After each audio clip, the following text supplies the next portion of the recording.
there's something that we praise in our children that we probably shouldn't be praising. It's coping. And coping and thriving are two different things. And this is what the system keeps mixing up, is thriving and coping, and assuming that they are doing well. Children who are coping, they sit still, they listen to instructions, and they stop asking questions. But that doesn't mean that they're okay. It just means that they've learned something very early, that their needs are inconvenient. They read the room, and the room is not listening. This isn't about one classroom, this is about systems built for consistency and not difference. And when a child doesn't fit, the pressure doesn't disappear, it shifts onto the child or onto the family.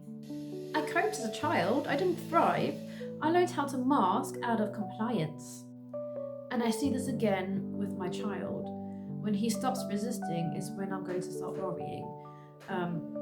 Because to be honest, he resists every morning. It's now a routine.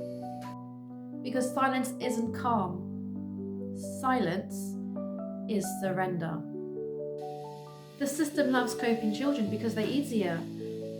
They don't disrupt, and they certainly do not demand change.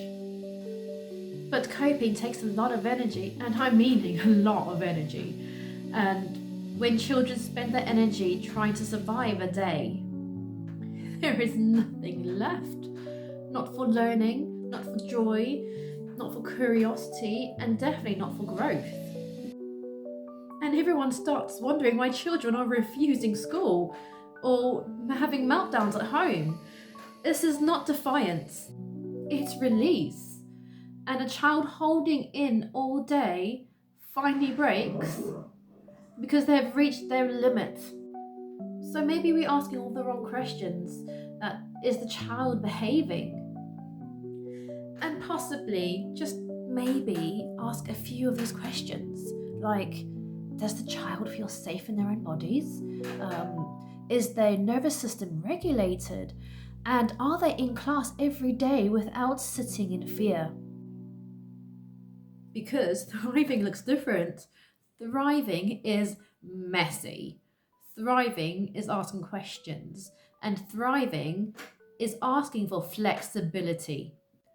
And yes, it's certainly inconvenient, but children are not meant to be convenient. In the next episode, we'll be discussing what actually happens when a child cannot cope anymore. When the cracks become visible, and in that moment, it is not failure. It is a signal. Because the goal is not to raise children that can cope. It's to raise children that are well. Welcome to Minds Out the Box.